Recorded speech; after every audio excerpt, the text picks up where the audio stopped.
A ver, solo puede homologar una.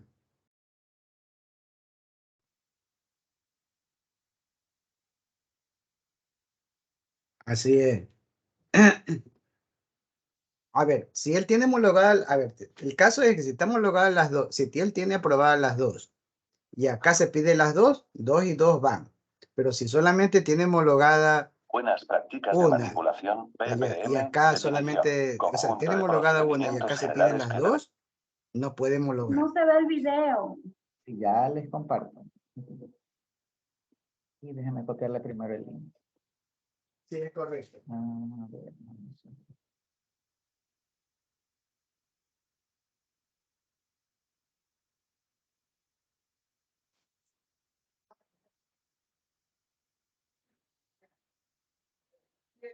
Vamos acá. Entonces hemos entrado a un sistema, no reconoce por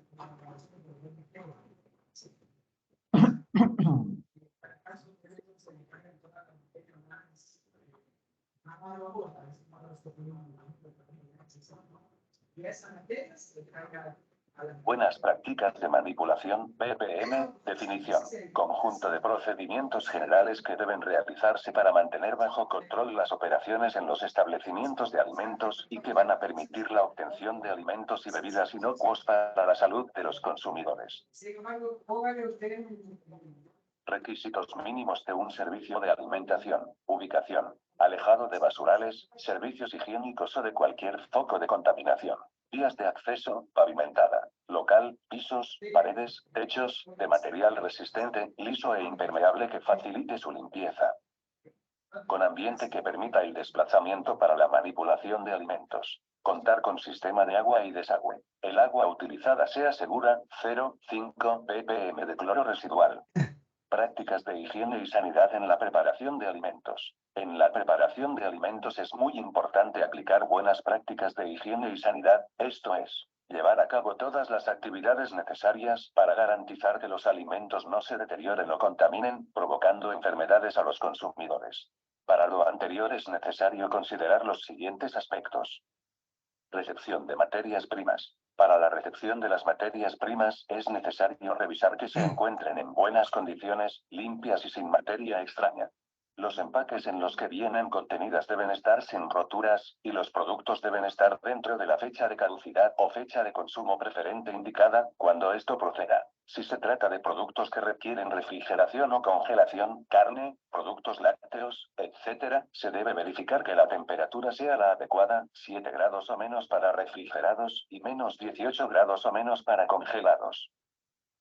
Recepción de materias primas. Las materias primas deben revisarse para decidir su aceptación o rechazo. Entre las características a considerar están su color, olor, sabor, textura, apariencia. Asimismo, debe verificarse la ausencia de evidencias de contacto con fauna nociva, agujeros, rasgaduras, mordeduras, presencia de excretas, así como de insectos y partes de estos. Recepción de alimentos. Nunca colocar o arrastrar los alimentos por el piso. No dejarlos a la intemperie una vez recibidos. Tener en cuenta los requisitos de calidad y salubridad. Almacenamiento. Los productos almacenados deben encontrarse debidamente protegidos contra contaminación o deterioro, para lo cual deben ser colocados en recipientes de material sanitario, cubiertos, identificados y, de ser el caso, mantenidos en refrigeración o congelación, revisando periódicamente las temperaturas. No se deben almacenar productos en cajas de madera, recipientes de mimbre o costales. Los alimentos cocidos deben separarse de los crudos, colocando estos últimos en los compartimentos inferiores de los refrigeradores. Almacenamiento. Los productos deben colocarse sobre tarimas de 15 centímetros de altura, evitando el contacto directo con pisos, paredes y techos. Los productos secos deben conservarse en un área cerrada, seca, ventilada y limpia. Es importante que se aplique un control de primeras entradas, primeras salidas, para evitar rezago de productos. Cualquier producto rechazado debe ser marcado, separado del resto de los alimentos y eliminado lo antes posible. Almacenamiento. Los detergentes, desinfectantes y los productos para control de plagas deben almacenarse en lugares específicos, separados de las áreas de manipulación y almacenamiento de alimentos. Instalaciones sanitarias. Usar agua potable, de manera continua y en cantidad suficiente.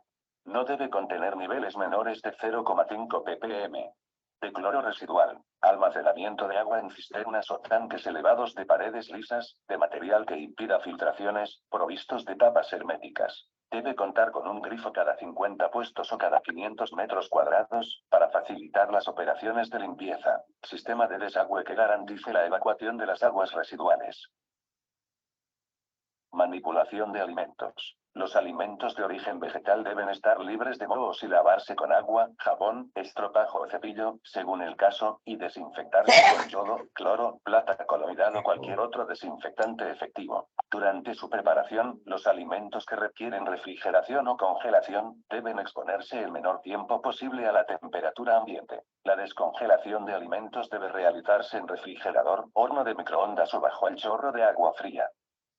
Manipulación de alimentos. Las temperaturas mínimas a las que se deben cocer los alimentos son: carne de cerdo 66 grados, aves y carnes rellenas 74 grados, alimentos recalentados 74 grados. Si se van a servir calientes, deben mantenerse al menos a 60 grados.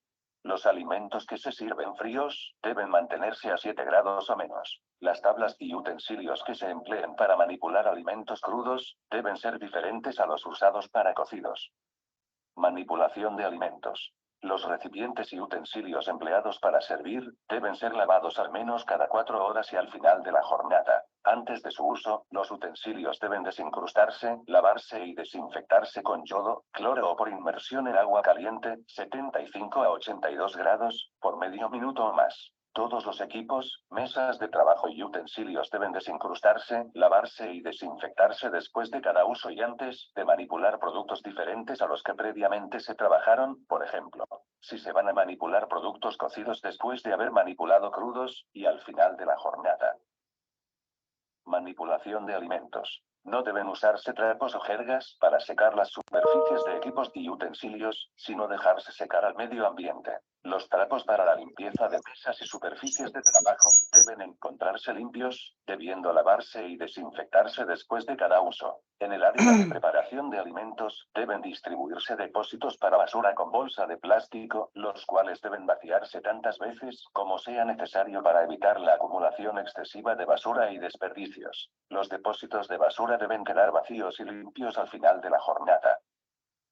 Servicios higiénicos, vestuarios y duchas, separados para hombres y mujeres. No deben tener comunicación directa con las áreas de comercialización, almacenamiento y de preparación de alimentos. De fácil limpieza y desinfección, operativos y en buen estado de conservación e higiene. Prohibido utilizar estas áreas para almacenar mercadería, alimentos, utensilios o artículos de limpieza.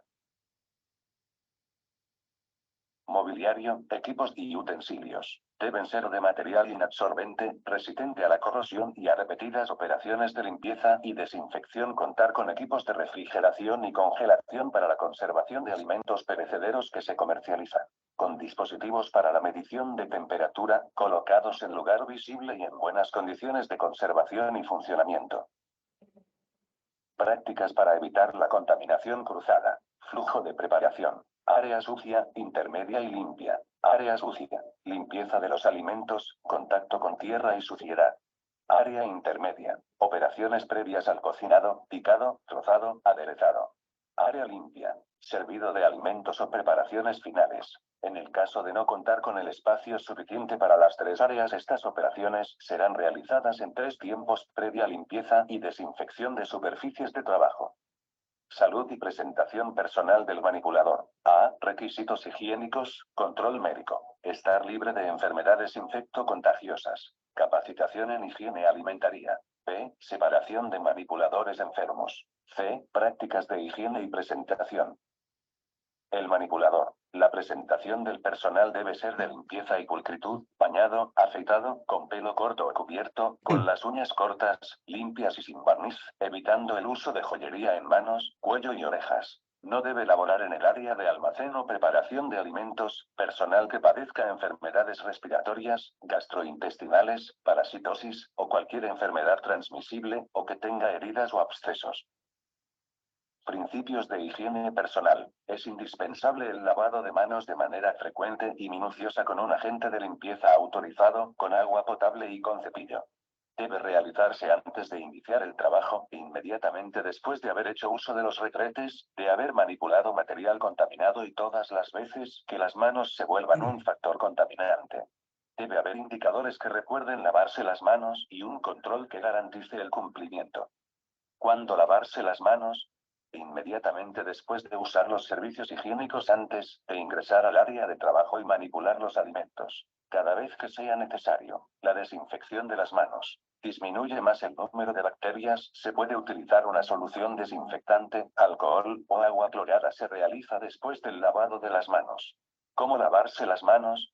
Aplicar jabón germicida. Frotarse entre los dedos, uñas, palmas, en el dorso de las palmas y parte del brazo hasta los codos. Enjuagarse bien. Secarse las manos con toallas de papel descartable. Indumentaria. Se debe ingresar a la zona de trabajo con el uniforme limpio y completo. El uniforme constará de camisa y pantalón, delantal, gorro o toca que cubra totalmente el cabello y mandil. ¿Por qué usar gorra o toca? Se usan para prevenir la contaminación del producto por la caída natural del cabello de la cabeza. La gorra o toca debe cubrir todo el cabello, las mujeres deben amarrarse previamente el cabello. Conducta. Los manipuladores de alimentos durante la preparación y expendio de estos. No se rascarán la cabeza o cogerán el cabello. No se secarán el sudor de la frente u otra parte del cuerpo con las manos, brazos o mandil. No se colocarán los dedos en las orejas, ojos, nariz o boca. No hablarán, toserán o estornudarán sobre el alimento o equipos. Mantendrán las manos sin heridas, cortes u otras afecciones a la piel, no portarán joyas o adornos, las uñas se mantendrán cortas, limpias y sin esmalte. Espero que haya servido el video, los invitamos a que se unan al grupo de empleo en Facebook para profesionales de alimentos, son casi 12.000 miembros y periódicamente encuentras ofertas que no encuentras. Listo. Como para hacer un recordatorio general y ya ir entrando en materia de lo que significan las BPM, en ese video en particular hace referencia a información que a veces uno encuentra en legislación. Voy a quitarle el sonido de fondo para que no se me duerman después.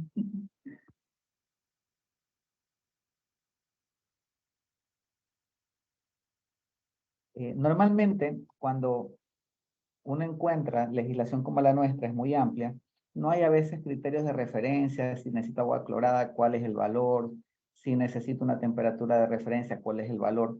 En el video nos dieron ciertas pautas. Sin embargo, recuerden de que cuando establecemos esos criterios de control, tienen que tener una base de referencia. Sé que la haya tomado de una legislación extranjera, de un artículo científico, o sea, tiene que tener de dónde salió, ¿no? Para dar el soporte necesario. Aspectos importantes, igual como definiciones, enfermedades transmitidas por alimentos. Dejar claro de que la finalidad de que las buenas prácticas de manufactura se cumplan es evitar que se presenten estos eventos. Realmente las BPM se convierten en la barrera que limitan el riesgo a una situación tolerable donde la empresa los pueda manejar. Pretender de que el riesgo se convierta en cero muchas veces es algo extremadamente costoso. Entonces, hay que tomar decisiones y establecer esos límites hasta donde la empresa económicamente puede cumplir sin necesidad de incurrir en gastos innecesarios o pérdidas. El tema de los envases, bueno, igual aquí se mantiene el tema de que hay la concepción del envase primario, secundario, terciario. Dentro de los procedimientos operativos que estableció el ARSA, tiene una serie de combinaciones porque puede que yo fabrique el producto y le pido a otra empresa que lo envase. Puede que alguien le pida que maquilen algo y después lo lleve a otro lado. Entonces, cuando uno revisa ya la parte operativa de los procedimientos, aparece un nivel de detalle tan grande que considera una serie de situaciones que sin duda se han presentado ya en la agencia y por ese motivo han preferido estandarizar y definir una forma específica de tratar esa situación. Precauciones que hay que tener con los envases. Hay opciones donde, por ejemplo, tengo un producto compuesto. Digamos, vendemos un vasito de yogur, pero lo vendemos con cereal. Mi empresa no fabrica el cereal, me toca comprarlo. Entonces, hay ciertas particularidades donde se explica esas situaciones. ¿Qué pasa si es un producto compuesto? Bien. Si el producto en algún momento se va a vender por separado, los dos productos deben tener notificación sanitaria. Entonces, hay que tener cuidado. Hay un punto que también habla de que si tengo un producto secundario, digamos, pongo un artículo promocional y lo pongo dentro de un producto y estoy creando como combos, ahí viene el siguiente tema que tiene que ver con el tema de las migraciones, que son un tema crítico cuando hablamos de empaque. En este caso, la empresa que hace la manufactura, la que hace la operación, la que hace el procesamiento, tiene que asegurarse de que no existe una migración de componentes que sean tóxicos o dañinos, en este caso para el alimento y para el consumidor. Entonces, en ese sentido, cuando uno revisa en detalle lo que dice la normativa, hay bastante que se explica para tener situaciones de esas características. Define lo que es un establecimiento de alimentación colectiva, los tiempos de expiración, máximo de consumo, fecha de utilización o fecha de caducidad y fecha de vencimiento. Aparece también una categoría cuando yo decido qué voy a hacer con esos elementos. Digamos que los voy a donar. Listo. Las cuestiones donadas, ¿cómo se manejan? Esas donaciones tienen criterios no solamente cuando se hace de manera interna. ¿Qué pasa si recibimos una donación del exterior? También se establecen los procedimientos a seguir al respecto.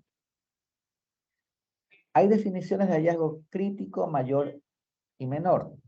Esto es lo que nos serviría ya en un contexto de auditoría o de una verificación, sea externa o interna, para ir categorizando qué es más importante, qué es más relevante. Hay que partir de un hecho que es claro. Hallazgo es hallazgo. No importa que usted lo llame menor, mayor o crítico. Un hallazgo es un incumplimiento de un requisito. Ahora, ¿qué le da esa característica de ser crítico? El crítico es que se vuelve totalmente inaceptable. ¿Por qué? Porque afecta directamente a la inocuidad del producto y es un riesgo que la empresa no puede tolerar. Una no conformidad a un hallazgo crítico no permite que alguien certifique. Hallazgos mayores tampoco permite que se obtenga un certificado, pero generalmente no es un tema de incumplimiento legal, no es un tema de inocuidad gravísimo, pero es una tendencia que se repite continuamente. Tampoco podemos certificar con no conformidades mayores abiertas. Tenemos el tema de los hallazgos menores. Normalmente, la empresa puede tener hallazgos menores, que es lo que se solicita en esos casos para continuar con el proceso de que la organización entregue un plan de acción, analice la causa, por qué ocurrieron las circunstancias de incumplimiento y nos diga qué va a hacer para que esa situación no se vuelva a repetir.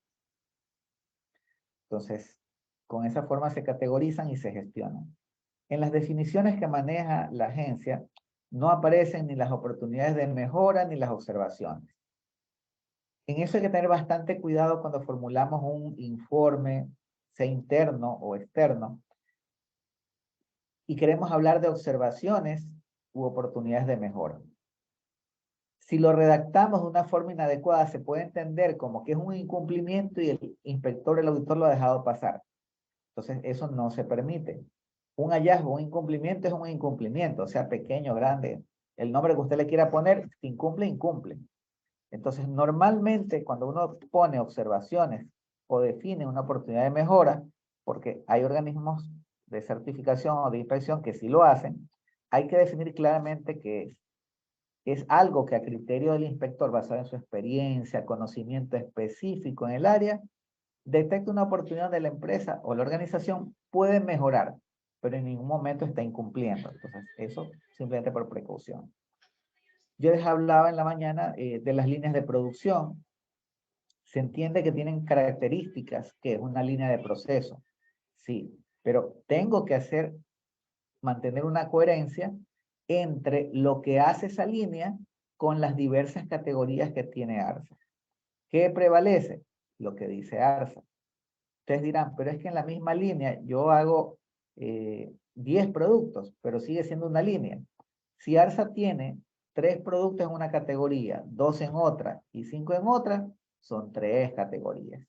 Entonces, Ese criterio hay que tenerlo bastante claro. No es lo que uno quiera, es lo que en este caso la autoridad determina. Yo les he compartido, por ejemplo, está la resolución 016 y en el artículo 6 están las 22 categorías que están creadas actualmente.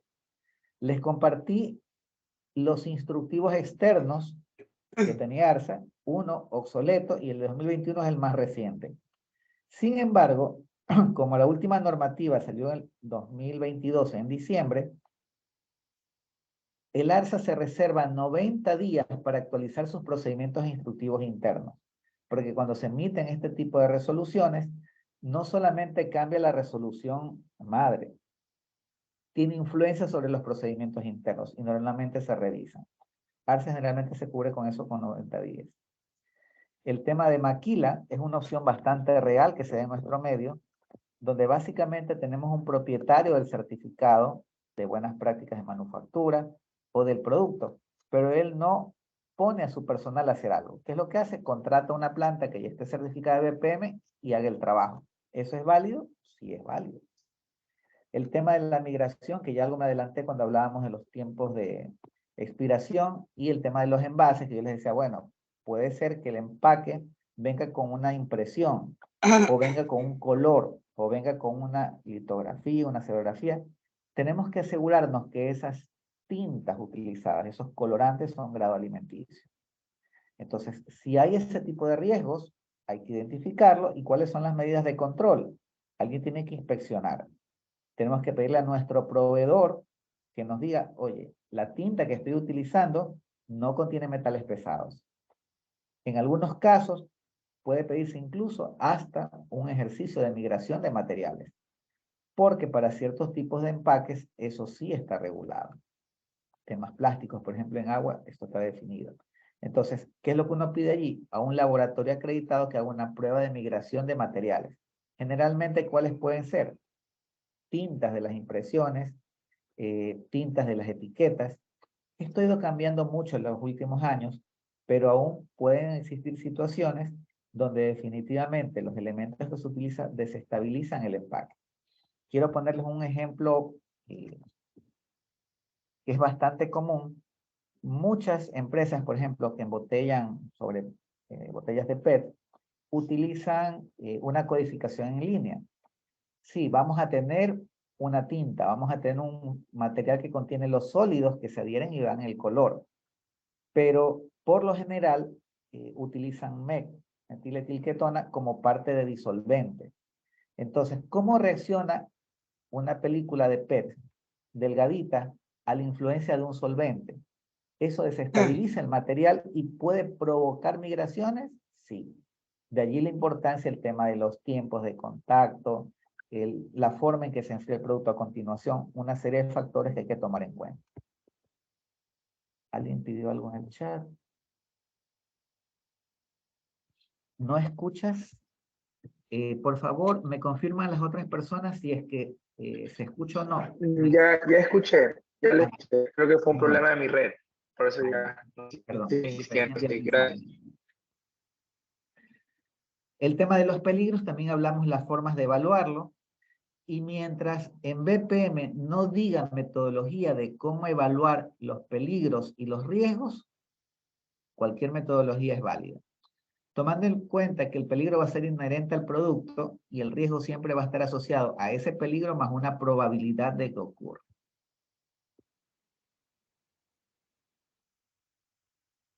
Conceptos interesantes.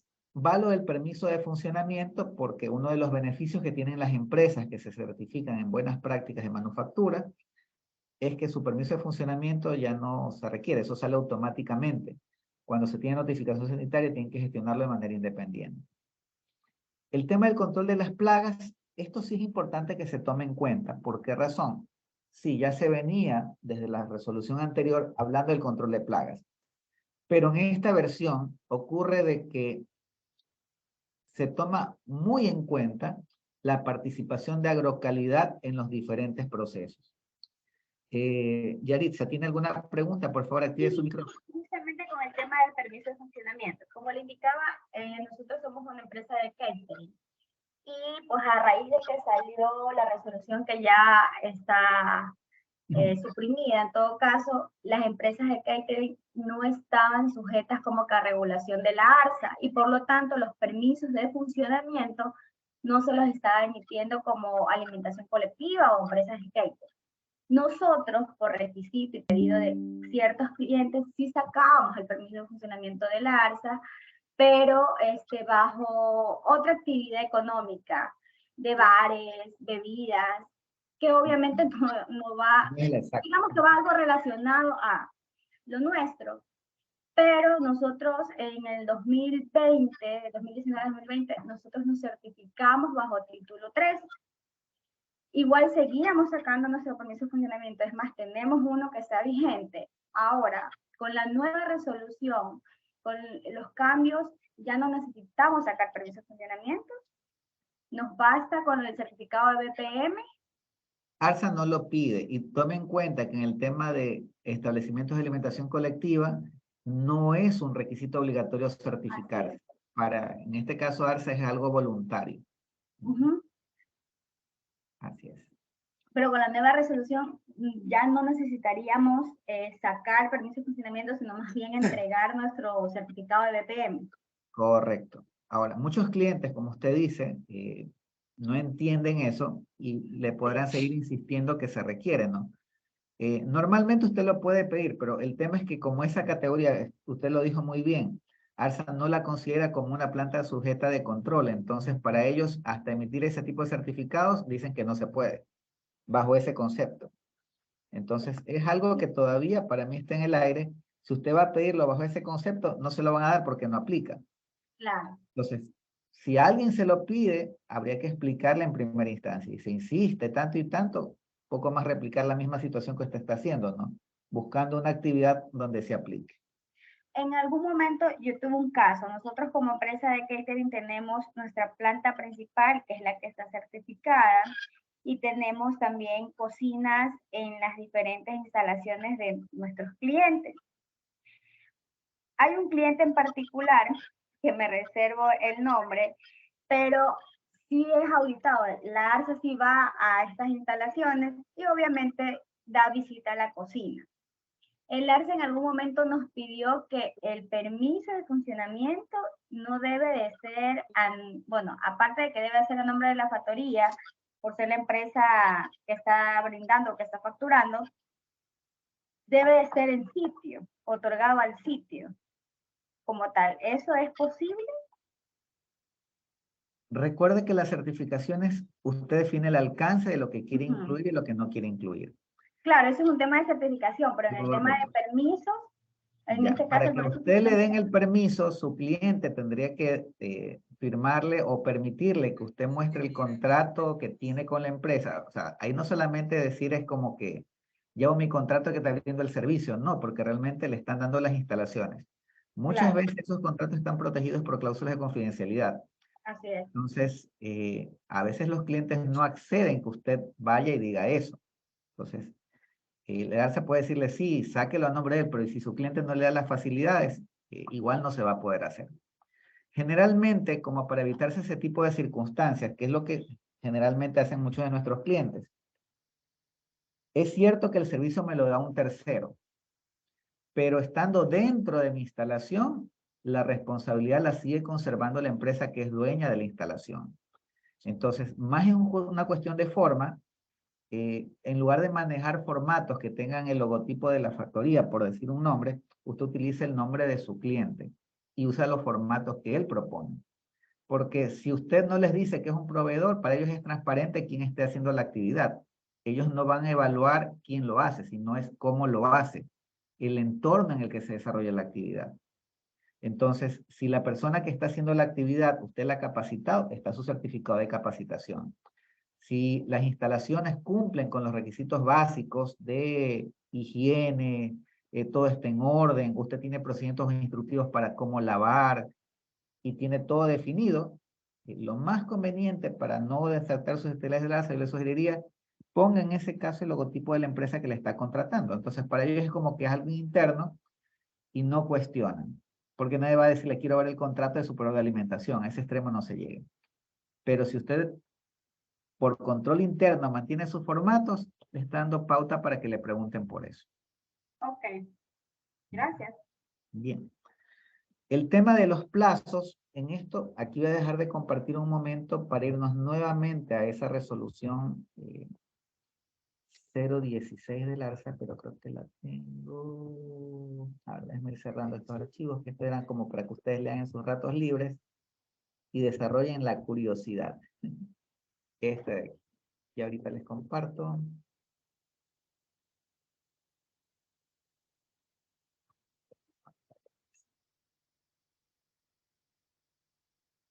Entonces, esto es. El artículo 85 habla específicamente las plantas procesadoras que requieran recertificarse en BPM y deseen inscribir su certificado en la ARSA, deben iniciar el proceso de inscripción del nuevo certificado dentro de los 120 días previos a que culmine la vigencia del mismo. Este requisito es nuevo. Normalmente no estaba regulado esto. ¿Y qué ocurría? Habían clientes que justamente les tocaba la recertificación y vino una pandemia. Listo, no fue la pandemia. Tengo una urgencia y no puedo recibirla. Y se pasaban de la fecha. Entonces, aquí ya, ¿qué es lo que me está diciendo? No, usted no puede esperar, si le toca recertificar, esperar el último rato para hacerlo. Tiene que hacerlo dentro de los 120 días previos a que se venza su fecha de certificación. Si no cumple eso, en el caso de que la inscripción del nuevo certificado se solicite posterior a que haya vencido la fecha de vigencia de la última certificación registrada en la ARSA, la agencia procederá con la cancelación del código único BPM asignado anteriormente y se notificará al usuario dicha cancelación. El usuario deberá iniciar un nuevo proceso de inscripción del certificado de BPM vigente, cancelando el importe correspondiente y se asignará un nuevo código único de BPM. El usuario no podrá acogerse a lo establecido en el capítulo de agotamiento de etiquetas. O sea, esto sí quiero que lo tomen en cuenta, porque muchas empresas se descuidan en su fecha de recertificación y hasta ahora ARSA se hacía la vista gorda y dejaba pasar, porque no estaba regulado el plazo. Este momento ya está. Si no se hace la recertificación dentro de los 120 días antes, llega el día 120 y ese certificado se anula. Y recuerden que uno de los beneficios que tiene la certificación BPM es que la empresa, su planta, recibe un código de buenas prácticas de manufactura. Y ese código es el que se coloca en toditas las etiquetas y material de empaque y rotulado del producto. Entonces, generalmente, si es que aquí me están diciendo, tiene que iniciar un trámite de nuevo y se le va a dar otro número, ¿qué cree que va a pasar con todo ese material de empaque? Se convierte en basura, desechos. Porque textualmente me está diciendo que no me puedo acoger a esa, hay un artículo que me dice de que si yo recién estoy iniciando el proceso y tengo todavía ahí unas etiquetas antiguas, puedo agotar ese stock y en las nuevas colocaré mi código BPM. Pero eso aplica cuando yo recién estoy entrando. Aquí lo que me están diciendo es, si ya tu periodo de certificación normalmente va a tener 5 años de certificación de vigencia, de acuerdo a lo que definió en el momento la ARSA. Entonces, tengo que iniciarla antes de que se vence el plazo. En eso sí vamos a seguir insistiendo, porque anteriormente realmente no había ese requisito. Entonces, hay un tema también con los seguimientos. Parece que eso también está regulado. Déjame ver si lo encuentro. Hola, ver y seguimiento.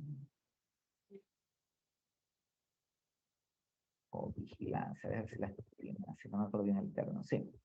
No, pero esta es la que ejerce ARSA. Control y vigilancia.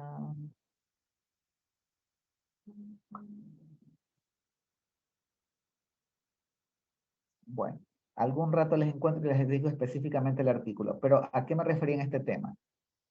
Así como no había antes un plazo para recertificación, para el tema de los seguimientos se decía anual, pero me parece que ahora hablan de un año término, un año calendario.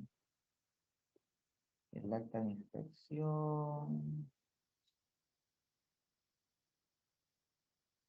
Entonces, lo que da a entender es de que los seguimientos también deberían hacerse dentro del año que corresponda. Hay situaciones que a veces ocurre de que el cliente por alguna circunstancia no recibe su auditoría de seguimiento dentro del tiempo que es.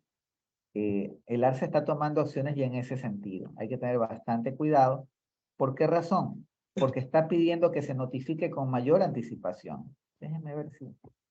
Me parece que eran como 20 días.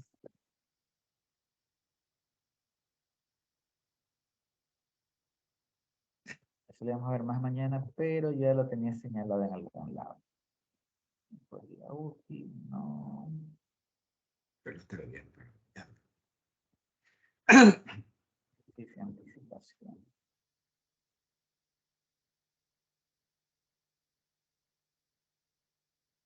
Bueno, ya los ubiqué, en algún momento se los muestro. Pero está indicando de que con mayor antelación se notifica al ARSA. No, si no me falla la memoria eran 20 días. Parece.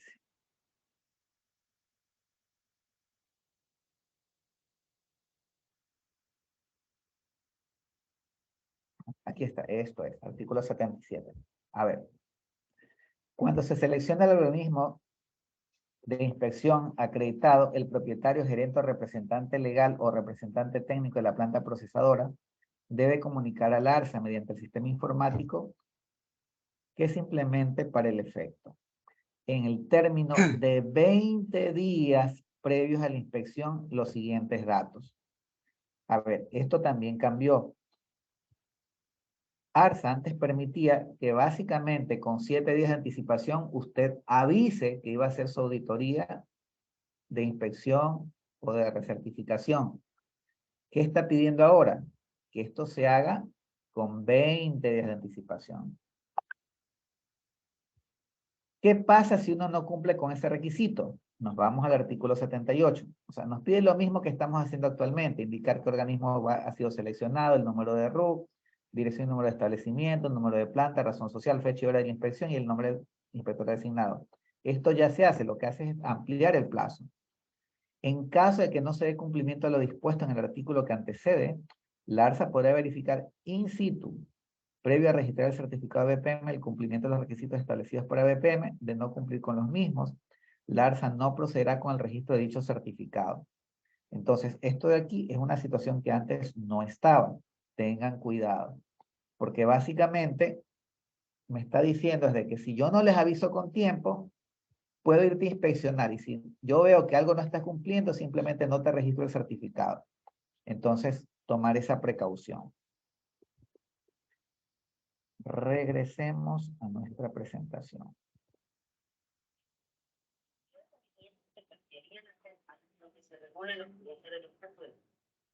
La 067 o se va a esperar la transición para dictar con respecto. Ya cómo se fueron separando las categorías. Y nos quedamos hablando un poquito del tema de las plagas, ¿no? Y yo les estaba diciendo de que en esta resolución de manera muy particular, el ARSA le da bastante protagonismo a agrocalidad. En el control de plagas, normalmente nosotros sí le hemos venido pidiendo a las empresas que son clientes nuestros, el hecho de que tengan a la mano el listado de los productos químicos que están utilizando para el control de plagas y que le pidan a sus proveedores la autorización que otorga Agrocalidad, primero como empresa, si es que yo estoy contratando el servicio, a quien me está brindando el control de plagas en mi organización. Es decir, ¿estás habilitado para brindar el servicio? Eso es como empresa. Siguiente control, ¿qué productos estás utilizando? Los productos que estás utilizando tienen que tener autorización de parte de Agrocalidad para ser utilizado para el control de plagas dentro de plantas de alimentos. Normalmente, habían empresas que decían, sí, no, pero es que mira, este producto está autorizado por la FDA. Sí, está autorizado por la FDA para ser utilizado en alimentos. Pero el control que en este caso le está reforzando ARSA es que es Agrocalidad el que le da la autorización. Porque se dan situaciones donde las personas ingresan, no se sabe cómo, pero ingresan productos importados que no cumplen con ese requisito de ser autorizados primero por Agrocalidad. Entonces, por eso, ese tipo de control que se está haciendo. Entonces, ya les dije, primero el permiso como empresa de la actividad. Segundo, la autorización al permiso de Agrocalidad sobre los productos químicos. ¿Cuál es el tercer punto de control allí? ¿Quién hace la aplicación del proceso de control de plagas? Si lo estoy contratando el servicio, usted dirá, no, eso no lo hace mi personal. Muy bien. ¿Cómo se asegura usted que esas personas tienen la competencia técnica para manejar productos químicos peligrosos? Entonces, normalmente se espera de que esa persona como mínimo le hayan dado alguna inducción de cómo hacer el control de plagas, una capacitación del manejo de productos químicos peligrosos, que entienda el tema de la contaminación cruzada para evitar que eso no ocurra en una planta específicamente de alimentos, tener claro los conceptos de lo que significa el hecho de que estás manejando una sustancia química peligrosa, y si bien es cierto estamos en BPM, no queremos que eso se convierta en un foco, un riesgo adicional de que alguien utilice esos productos con una mala intención. Eso, si estuviéramos en otros sistemas de gestión, es lo que ustedes habrán escuchado, que es un food defense, seguridad alimentaria, seguridad física de las instalaciones. En BPM, textualmente no dice eso, pero sí se espera que el personal que las manipule esté calificado para hacerlo. ¿Por qué ese nivel de compromiso, yo diría incluso cruce de información con Agrocalidad?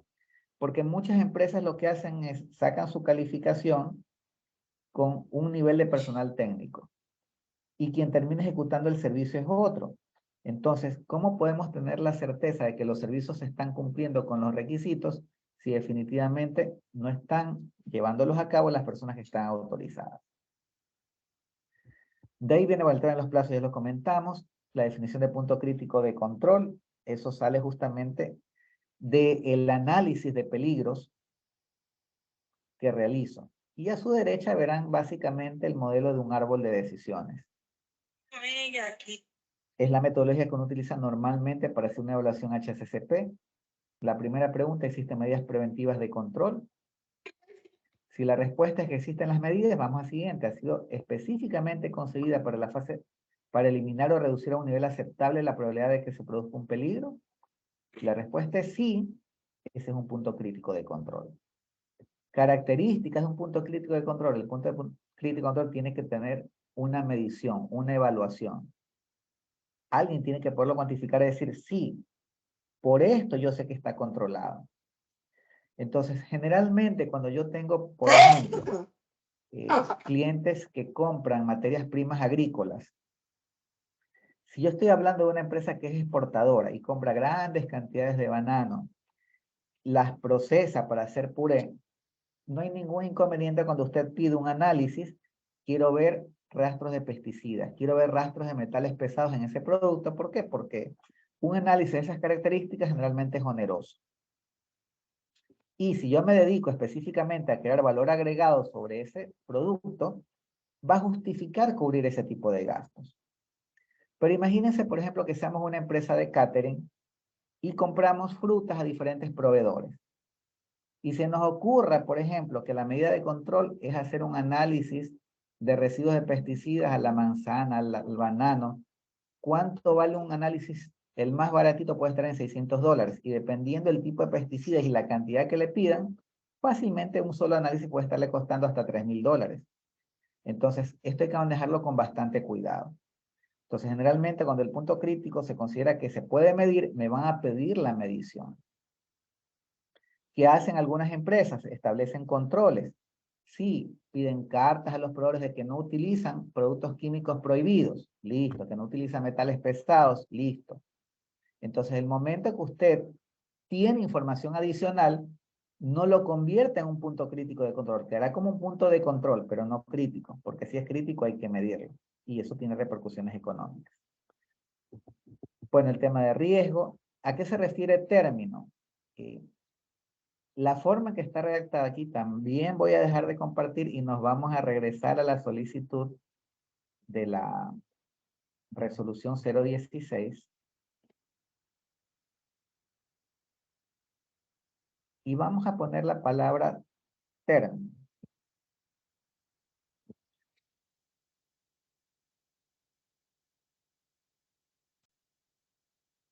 Dentro del sector público, ¿qué significa ellos término?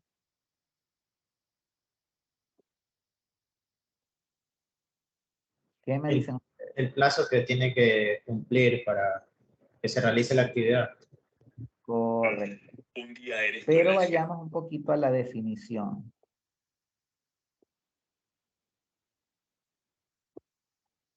Término. Los términos se fijarán en días y rige a partir del día hábil siguiente a la fecha en que tenga lugar la notificación del acto administrativo. Se excluyen del cálculo de términos los días sábados, domingos y los declarados feriados. Entonces, hay que tomar en cuenta esta situación. Si me pide que yo notifique algo 20 días término, y ocurre que en esos 20 días tengo 2 fines de semana, tengo un día feriado, ¿será válido que yo avise con 20 días? ¿Qué piensan ustedes? ¿No? Por lo menos debe ser con un mes y medio de anticipación. Tal vez. Correcto. ¿Cuántos feriados tengo? ¿Cuántos fines de semana tengo? Si tengo 2 fines de semana, 4 días, más un feriado 5, al menos con 25 días. Entonces, ahí van notando, ¿no? Aquí hay bastante terminología legal incluida, que muchas veces cuando uno como técnico la maneja, se la pasa por alto. Pero la autoridad, ¿qué es lo que toma? No, aquí dice días término y usted me entregó, no al 25, me entregó el día 24. Qué pena, ya no es válido. Y eso tiene repercusión legal. Por eso es que justamente les puse esa definición allí y les hice la explicación viendo la definición tal como la autoridad la concibe. Esto también es importante que se tome en cuenta, porque normalmente como técnicos manejamos mucho la información técnica y los términos y conceptos que usamos en nuestra planta, que usamos dentro de nuestro entorno de contacto con el proveedor, con nuestros clientes, pero lo que yo entienda no necesariamente es lo que la autoridad quiere decir. Entonces, aquí el consejo, ¿cuál es? No es lo que yo entienda. A ver, la autoridad, ¿qué significa eso para ti? Y sobre eso tenemos que actuar. Simplemente como para dejar ese tema un poquito claro, porque a veces ese ligero toque de palabras hace la diferencia en el momento de cumplir un plazo, una entrega o aceptar un trámite. En La ese definición de caso, validación, sí.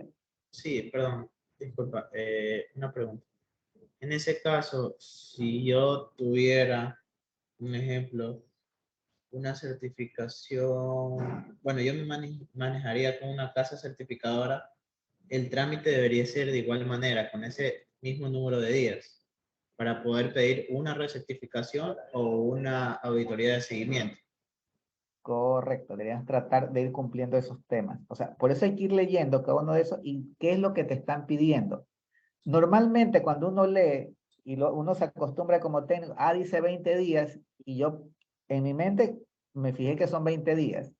Digamos que para hacerme acuerdo en mi agenda electrónica anoto o me pongo un recordatorio de que tal día me avise. Pero, ¿qué te cuenta cuando tú lo parametrizas de esa manera? Es el número de días total. No el número de días, quitándole los feriados, quitándole los fines de semana. Entonces, esos aspectos son los que quisiera que tomen en cuenta. Por eso es que yo les he hecho bastante énfasis en la situación que esto ha sido redactado más como un manual de procedimientos internos para ARSA. De hecho, toda la resolución casi tiene esa característica. Y la parte técnica está como anexo. Entonces, por eso es que yo estoy saltando de un lado al otro. ¿Y por qué puse eso? Para que ustedes le entiendan la magnitud de lo que eso significa. El siguiente término, validación, es importante que también lo tengamos claro, porque generalmente a veces como que no se entiende el concepto de lo que significa la validación. La validación tiene que asegurarme que algo funcione, que algo resulta, que algo sirve para lo que estaba planificado. Entonces, digamos, Vámonos de nuevo a nuestra resolución y vamos a buscar ahora la palabra validación. Procedimiento por el cual se demuestra que una actividad cumple con el objetivo para el que fue diseñada con una evidencia técnica y científica. Entonces aquí no basta que yo diga, ah, es que yo al ojo lo vi. No, eso hay que medirlo. Y la evidencia será, digamos, quiero validar limpieza y desinfección. ¿Qué me va a tocar? Mandar a hacer un análisis a un laboratorio acreditado y verificar antes de hacer la limpieza y la desinfección y después de haber hecho la limpieza y desinfección. Que voy a tener dos lecturas. Muy probablemente, si no he hecho ni limpiado ni desinfectado, mi carga microbiana va a ser elevadísima.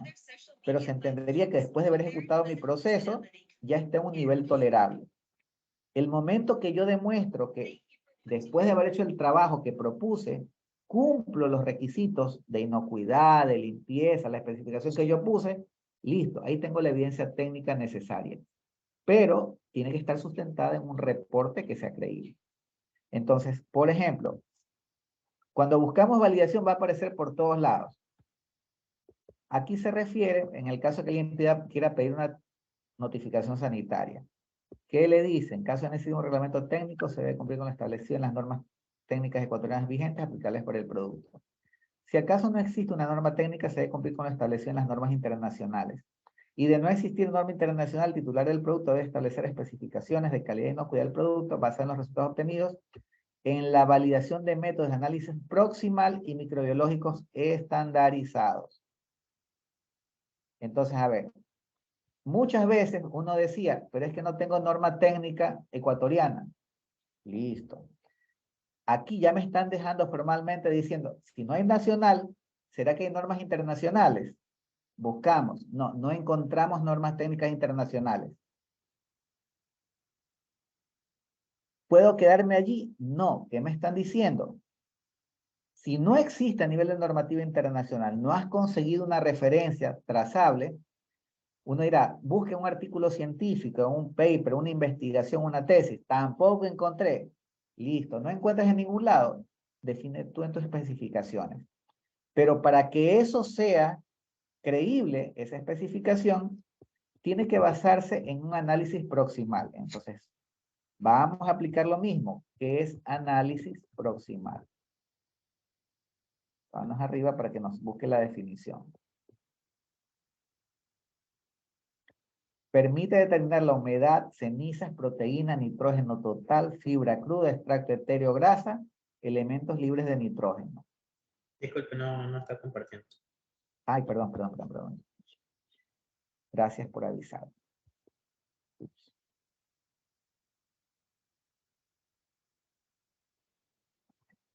Mientras yo me mueva, listo. Ahí debe estarse bien. Entonces, yo hace un rato, para hacerles completo el ejercicio, yo les había buscado la palabra validación. Y me salía que la definición de validación es el procedimiento por el cual se demuestra que una actividad cumple con el objetivo para el que fue diseñada con una evidencia técnica y científica. Y de ahí la siguiente que me salió es de que cuando alguien quiere obtener una notificación sanitaria, debería hacer referencia a una especificación que esté en una norma técnica ecuatoriana. NT, norma técnica ecuatoriana, un reglamento técnico ecuatoriano. Pero si no hay reglamento técnico, no hay norma técnica, hay una norma internacional. Si la hay, la tomo de referencia. No, tampoco hay norma internacional. Antes uno cortaba ahí la búsqueda. Entonces te dicen, no, si no hay, el titular del producto el debe es obligatorio, establecer las especificaciones de calidad e inocuidad del producto. Esto también quiero que les quede claro.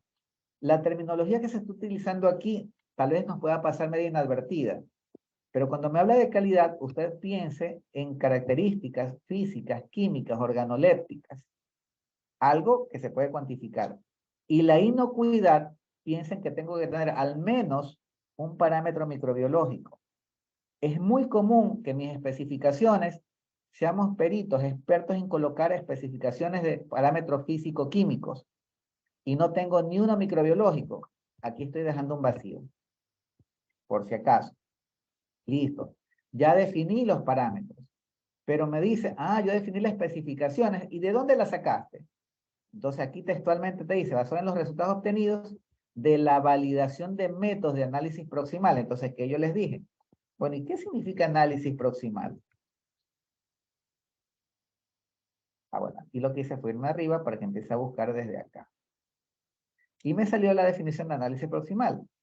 Permite determinar la humedad, cenizas, proteínas, nitrógeno total, fibra cruda, extracto etéreo grasa, elementos libres de nitrógeno. Entonces, cuando uno empieza a hilar fino, tal como está esto definido, todos estos para mí son como escudos legales.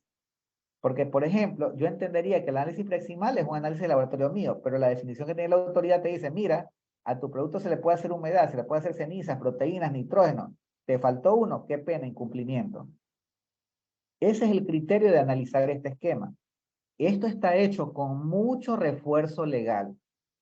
Entonces, hay que tener bastante cuidado con eso. Vamos a continuar con la palabra validación. Seguimos definición, ya la vimos en ese contexto. Veamos otra acá. Bueno, este es cuando alguien quiere pedir algún tipo de certificado a nivel del extranjero. Ah, validación de gases.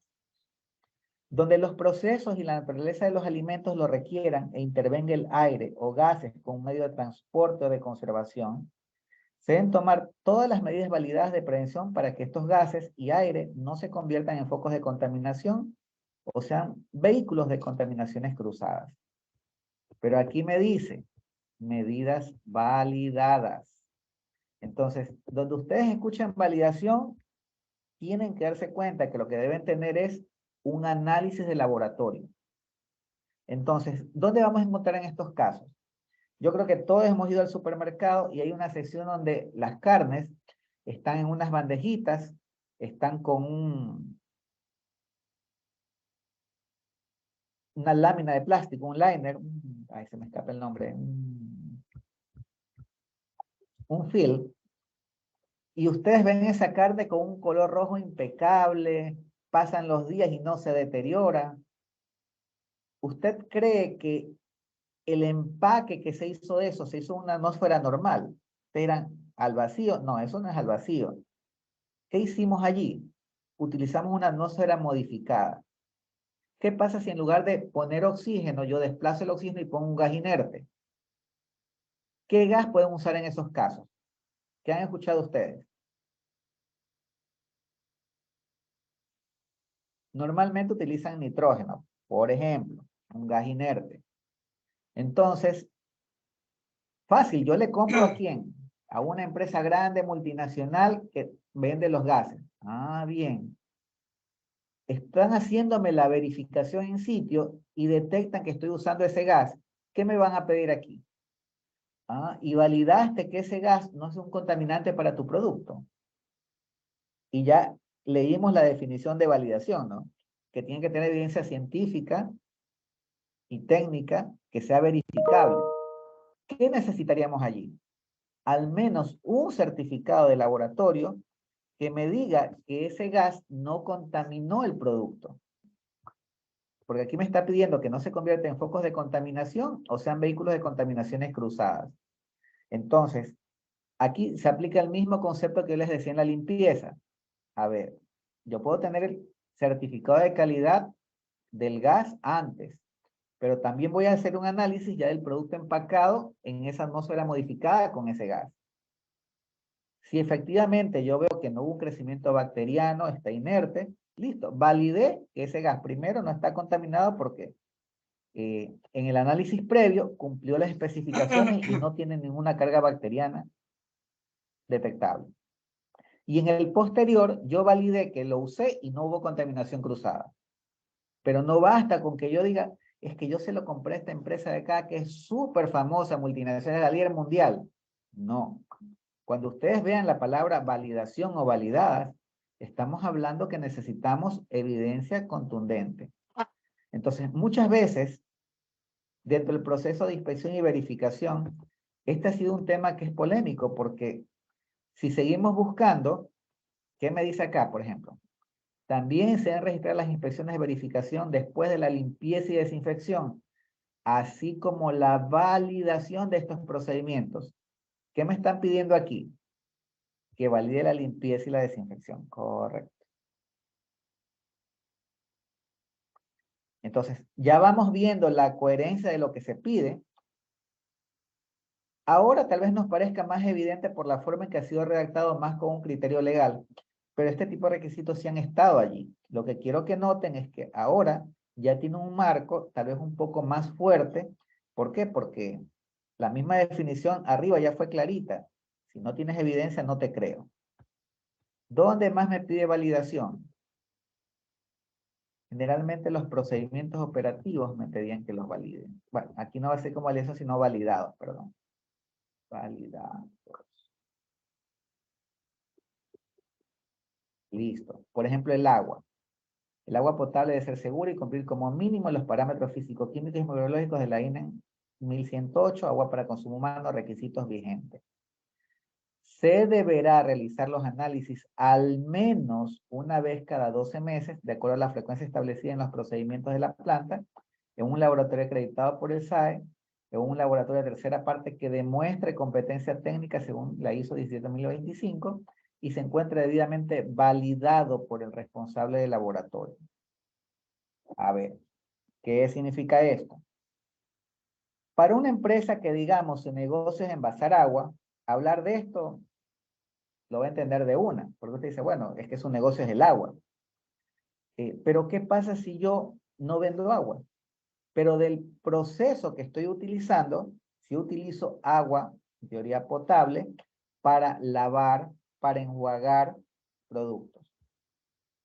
Entonces, no va a ser nada extraño que se les pida, a ver, permítanme ver el análisis del agua potable que está utilizando usted para lavar la fruta. Aquí no dice que lo hagamos todos los días, no dice que lo hagamos todas las semanas, no dice que lo hagamos todos los meses. Me dice que al menos cada 12 meses, es decir, una vez al año como mínimo. Pero eso tiene que estar de acuerdo a la frecuencia establecida en los procedimientos de la propia planta. Entonces, ¿hacia dónde me lleva? Yo debería tener un plan, un cronograma, como un plan de calidad. ¿Qué análisis tengo que hacer y con qué frecuencia? ¿Estamos de acuerdo? Entonces, ahí vamos viendo el uso que tiene este esquema. Y aquí ya el tema lo cerró completamente. Porque textualmente me dice, o está acreditado por el SAE, o tiene competencia técnica en 17025. Y cuando uno lee, porque esta es la típica pregunta cerrada, cuando ustedes revisan en ISO IS 17025, ¿qué significa ser un laboratorio de tercera parte competente? Ah, es que tiene que cumplir con la 17025. Entonces, te das la vuelta ahí mismo, ¿no? O estás acreditado o igual cumples la norma. La única forma que tendría salvedad sería el hecho de que, por ejemplo, como yo les comenté en la mañana, yo necesito 10 análisis y no todos los laboratorios tienen los 10 análisis que yo necesito. Entonces, ¿qué decisión tomo? ¿Envío al que más análisis puede hacerme o le envío a hacer los análisis que está en el laboratorio acreditado 1 y el resto lo envío a hacer otro lado? ¿Se puede hacer eso? Sí se puede. Con eso estaríamos cubriendo la totalidad de mis ensayos, de mis pruebas con laboratorios acreditados. Hay opciones donde ustedes pueden hacer ese esquema. Hay otras opciones donde el mismo laboratorio, el que tiene, digamos, 8 parámetros acreditados, te dice, no, mira, estos dos yo no los tengo acreditados, pero yo mismo lo envío a hacer al laboratorio de acá que sí lo está. Cuando lo hace el otro laboratorio que está acreditado y te lo entrega a tu laboratorio, eso también es válido. Y legalmente sí se puede hacer. Así que también es válido si se los comentan así. ¿Dónde más aparece validado? Ah, las tuberías empleadas para la conducción de materias primas y elementos deben ser materiales resistentes, inertes, no porosos. Luis, por favor, active su micrófono. Hola, tengo una preguntita. Si nuestro proveedor de agua es Interagua, obviamente la empresa municipal, ¿nosotros tendríamos que hacer una validación extra o tendríamos que utilizar la validación que nos proporcione el proveedor? En este caso, obviamente, la empresa municipal. ¿Cómo está? Listo. Ahí tenemos una ventaja. ¿Qué tenemos que hacer? Yo le puedo pedir un certificado de calidad a Interagua. Sí. ¿Qué tenemos que hacer? ¿Será que el laboratorio de Interagua está acreditado 17025? Esa parte, o sea, sí, ellos tienen Sí, un sí laboratorio lo está. interno. De hecho, sí está acreditado. Correcto. Entonces, ¿qué tengo que tener yo a la mano? Porque lo mismo que les estoy preguntando, se los van a preguntar en una inspección. Ah, y te has asegurado que el laboratorio está acreditado. ¿Qué nos va a tocar hacer ese momento? Si no lo hemos hecho, entremos a la página del SAE, verifiquemos el alcance de la acreditación de ese laboratorio, a ver si es coherente los análisis, si están acreditados o no. Si tenemos esa opción de que Interagua tiene su laboratorio acreditado y nos entrega el certificado de calidad, yo no tengo que gastar en ese análisis. Pero digamos que no estás aquí en Guayaquil, estás en Durán. ¿Quién te abastece de agua allá? La empresa pública de Durán. ¿Está acreditado su laboratorio? No. Ahí es donde empiezas a darte cuenta de que sí influye ese tipo de definiciones. Ah, ok, perfecto. Muchas gracias. Listo. Entonces, aquí hay un tema, es como que tengo tuberías donde pasa materia prima. Generalmente, ¿cómo se maneja eso? Con sistemas cerrados, un SIP. Se hacen con soda, con soluciones a veces que varían su pH. Increíble. Puedes hacer una limpieza de ese tipo. ¿Es válida? Sí. ¿Pero qué te está pidiendo? A un procedimiento validado. Una vez más, si tengo que hacer una limpieza, eso es muy común, por ejemplo, en las que hacen bebidas alcohólicas y cosas por el estilo, todo pasa por tubería. Entonces, ¿qué te toca? Lavar las tuberías con una solución desinfectante. Entonces, ¿qué te toca? Validar que ese procedimiento realmente funciona. Entonces, alguna vez tendrás que haber hecho esa validación. Y mientras tú no cambies ni la concentración, ni el y las mismas condiciones, tú puedes decir mi validación sigue siendo válida. Pero, ¿qué ocurre? Digamos que yo hice la validación y le compré mi soda cáustica al proveedor ABC, que es lo máximo.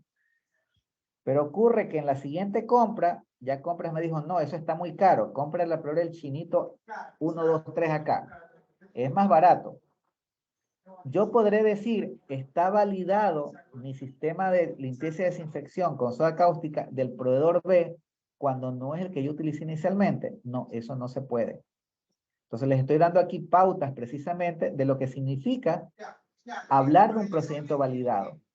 Mientras yo conserve ese procedimiento cumpliéndolo tal como lo hice la vez inicial, esa validación me es válida. Pero si yo cambio uno de los parámetros, cambio el proveedor, cambio las condiciones de materia prima, la situación cambia.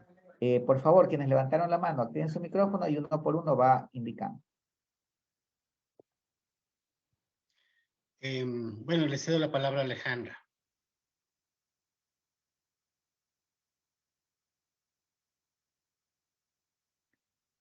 Alejandra, estamos a la espera. Escuchamos. Sí, ingeniero, una consulta.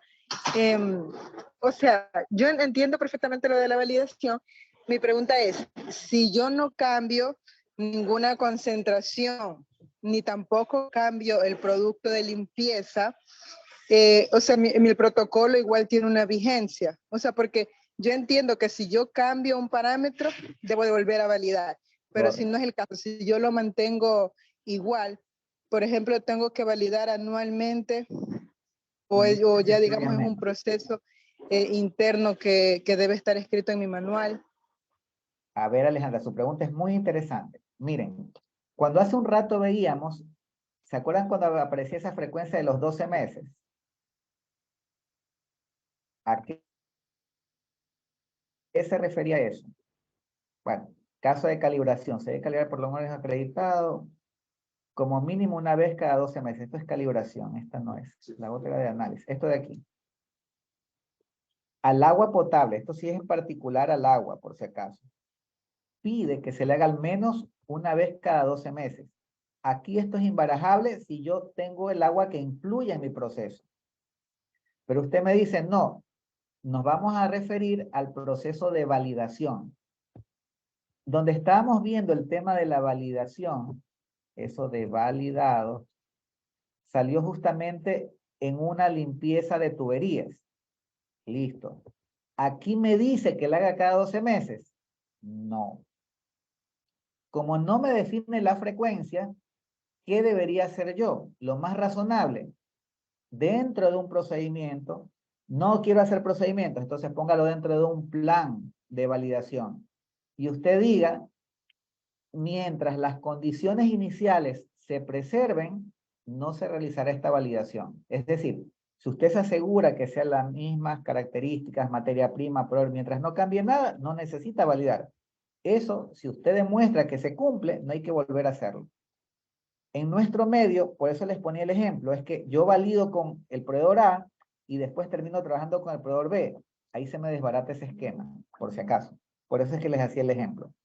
Si usted cambia, ni modo, ahí me toca validar nuevamente. Pero mientras yo no haga cambios, puedo mantener mi validación inicial, pero en algún lado tendré que definir que no la voy a hacer cada 12 meses.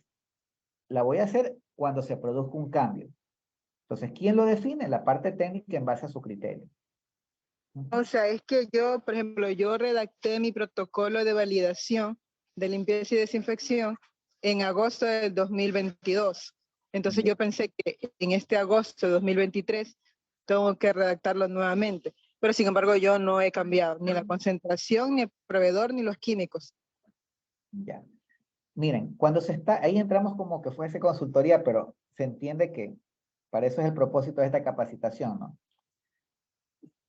Si yo redacté mi plan y he dicho que va a ser anual en algún lado, digamos que al título le puse plan anual de controles, ya marché porque yo mismo dije manual, dije que iba a hacerlo cada 12 meses. Si yo dentro de mi formato le puse una frecuencia y le puse anual, yo mismo me puse la soga al cuello.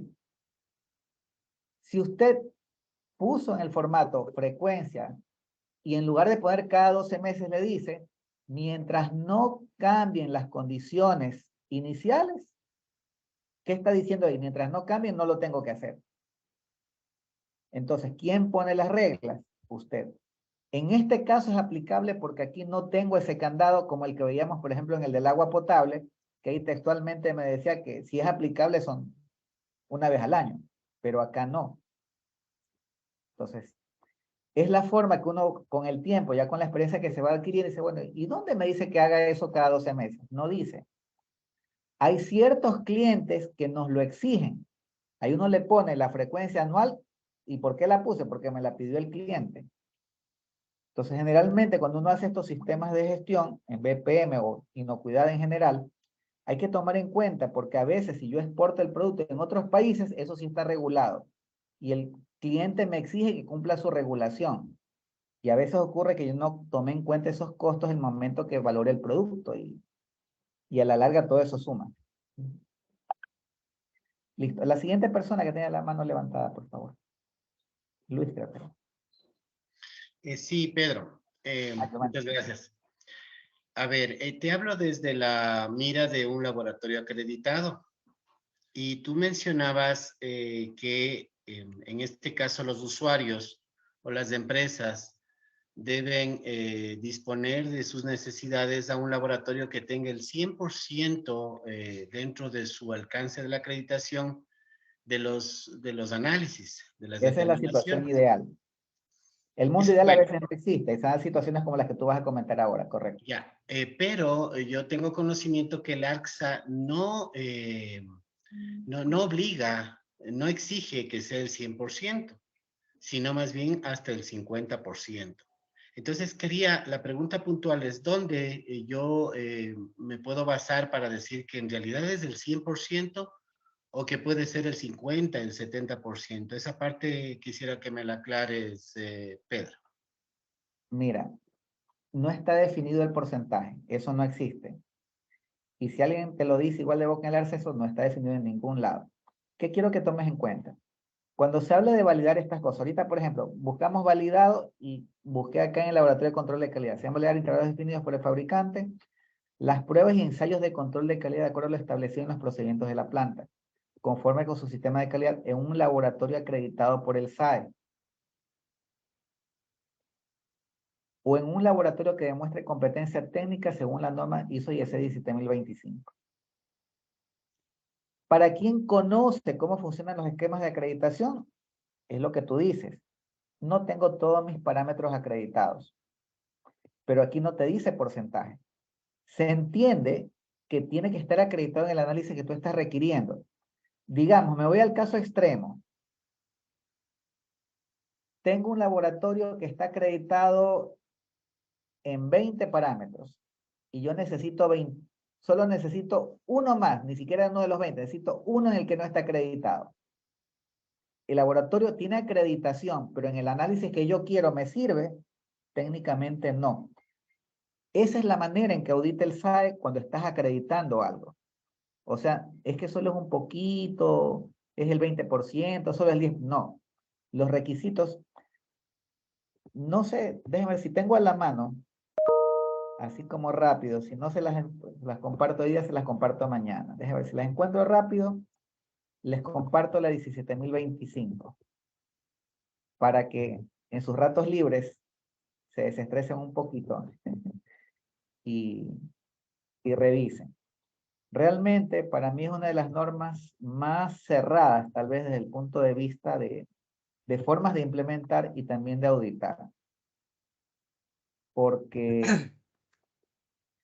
el único criterio de competencia técnica que es válido es validación entre pares para ellos, ¿sabes? Que es un punto que siempre se ha discutido cuando se implementa 17.025. Bueno, no me aparece aquí. Ah, no, aquí la tengo, aquí la tengo.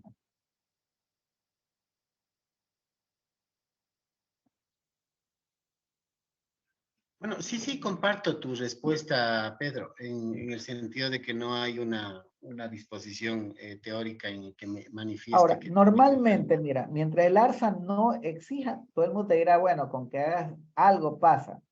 Pero yo lo que quiero que tomes en cuenta es que cuando tienes el marco legal, llegará alguien que te lo quiera pedir. Y si está escrito que tienes que tenerlo así, te lo van a exigir, que esa es una de las debilidades justamente de la legislación cuando se redacta con esos criterios legales. A ver, aquí en el chat les voy a compartir la 17.025.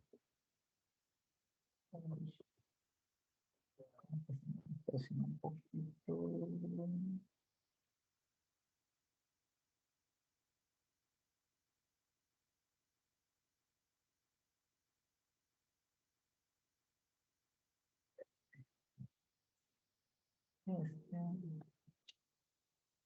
Ahí vamos.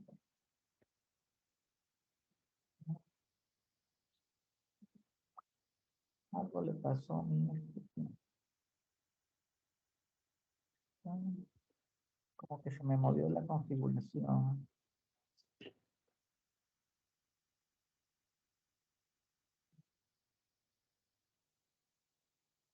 Déjame ver si los abrazo.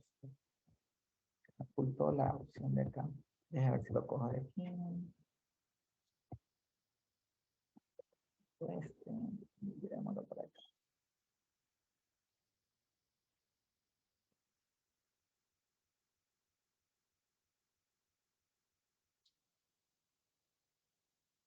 Voy a abrir nuevamente el chat porque no me deja.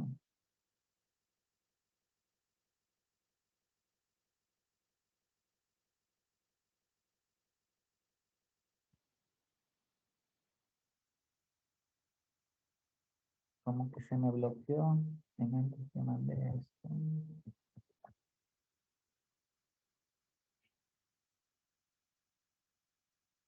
Fíjate que le mandé esos enlaces, como que la parte de los adjuntos se me deshabilitó. Bueno, si no se las puedo enviar hoy día, mañana se las comparto. Pero en realidad, volviendo al tema de lo que significa manejar un sistema 17025, sí es una de las normas más cerradas que existe. Digo porque nosotros sí hemos trabajado en implementación de sistemas de ese tipo. Y realmente cuando tú recibes la auditoría de acreditación, eso es implacable. Y ese es el criterio de auditar. La ventaja en el país es de que el ARSA tampoco se pone exigente en pedir que todos los análisis vayan acreditados. Pero quiero ponerte un ejemplo donde si te lo piden, digamos, tienes un laboratorio que le entregas a la parte ambiental y la legislación dice lo mismo que dice aquí. Pero si tú vas y le entregas al Ministerio del Ambiente un análisis que no esté hecho en un laboratorio acreditado, ni siquiera te lo reciben. Entonces, no les extrañe que algún rato una situación así pudiera estarse presentando nuevamente acá en el tema del sector de alimentos. Porque si está en el marco legal, tú sabes que la autoridad te lo puede exigir. Entonces, puede que alguna persona que esté en ese momento no te lo pida, pero ya estando en la ley, más tarde, más temprano, te van a empezar a exigir. En la parte ambiental empezó como están empezando aquí. Al comienzo no estaba, listo. En la resolución anterior ya entró de que había que hacer ciertas cosas en laboratorio. Cuando tú empiezas a revisar cómo se menciona ahora, ya te lo ponen, pero a cada rato y de una forma más tajante. Entonces, lo que te vas dando cuenta es que esto es una implementación progresiva de control. ¿Cuál es la forma más fácil que la gente no te reclame? No sé si ustedes siempre han escuchado la historia de cómo cocinan a una rana en una olla de... Si tú metes una rana en una olla de agua hirviendo de una, salta, desespera y la desesperación brinca. Pero si tú la vas cocinando lentamente, tibiecito, la pobre la terminas cocinando y se muere dentro de la olla. Son estrategias de implementación y de control y realmente así nos la aplican a nosotros, por si acaso.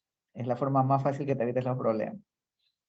Entonces, bueno, ya hablándoles un poco más de los cambios, yo les he ido ya lanzando cierto tipo explicándoles, y realmente hay cambios de forma y de fondo. A nivel estructural, como les comenté, si uno quiere ver el macro, ¿qué es lo que nota? Hay cosas que son netamente operativas y toda la resolución en su primera parte realmente tiene esas características. Es como que estás leyendo un manual de procedimientos internos donde vas diciendo qué hacer en caso pase algo. Y los controles, sí, dentro de esa parte se han creado controles que antes no existían. Está el tema del cannabis no psicoactivo, suplementos alimenticios y control supranacional. ¿A qué me refiero con eso? Porque eso tampoco existía antes en la legislación, pero ahora realmente ya lo hay. Vamos a compartir nuevamente nuestro documento principal, que va a ser siempre la resolución. Eso, no lo haya cerrado.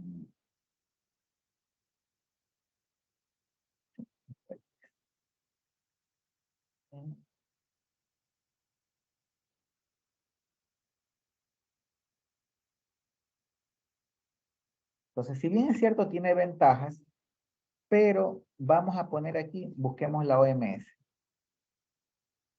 Entonces, ¿qué significa sustento técnico, por ejemplo? Sale esta definición, explicación sale de la inclusión, modificación, eliminación de declaraciones nutricionales, celulares, las pueden estar debidamente sustentadas. Listo. Se va a juntar estudios de productos, sustento técnico y científico proveniente de una fuente oficial, FAO, OMS, Códigos Alimentarios, FDA, o fuentes bibliográficas de publicaciones periódicas reconocidas internacionalmente y actualizadas. Listo. Deja ver si hay otra más referida. No. Veamos FDA. Aquí aparece más. Obvio que te hablan de que si son prácticamente referidas o emitidas por la FDA, la Agencia Europea de Seguridad Alimentaria, o cualquier entidad de otro país, tú ya lo consideras como válido. Está la definición. Toma como referencia esto. Vamos a tomar, y eso se repite con bastante frecuencia, si revisan normativas anteriores, esto casi no se ponía. Porque en administraciones anteriores, acuérdense que con la constitución que tenemos vigente, se dio un cambio bastante drástico en el manejo de lo que significa legislación. Con la constitución de Montecristi se invirtieron los papeles. Antes de esa constitución, tú ponías el derecho internacional encima de tu legislación local. Esta constitución que tenemos vigente, ¿qué te dice?